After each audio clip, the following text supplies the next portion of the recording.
is hell-bent from the onset, from which he recants and still proceeds to want to implicate the accused based on a fictitious contract to kill.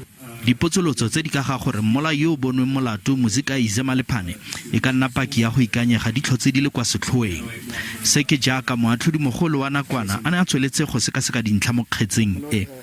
Nthuthuko Shoba o ne a eme fa pele ga kgotlatshekelo tebang le polao ya mokapelo wa gagwe yone nga ithwele Tshegofatso Pule.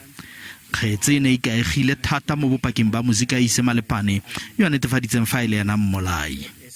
It appears that if Mr. Malepane could not make contact on the disputed number, he then switches over to Mr. Shoba's registered phone number. Now, that did not only occur on the 29th of May.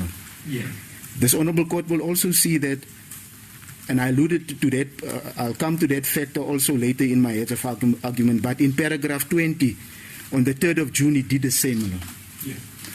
And on the 28th of May, in Exhibit I that deals with Mr. Malepane's cell phone record, that same pattern occurred, where at 13:05 he calls the disputed number.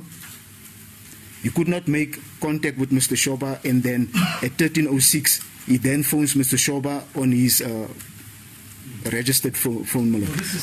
Khabagare moeledi wa Shoba o nganga ka gore kgotlatshekelo e se ke ya dumela se Malepane a se tlhalosang go begwa fa Pule a ne a bonala bofelo ka ura ya bolesome bosigo ba letsatsi le a bolailweng a tswa legaeng la gaShoba ka kwa Rua Report fa bopaki bo bogolaganyang Malepane le kgetse e botswelela o tlhalositse ka mo Shoba a rulagantseng polao e ka gone Shoba ena o ganetsane le tsotlhe morago ga dibeke di le 4 tsa bosupi le bopaki moatlhodi Wilson o lebagane le dithata tsa go tsaya tshwetso ya gore go diragaleng ka gaShoba.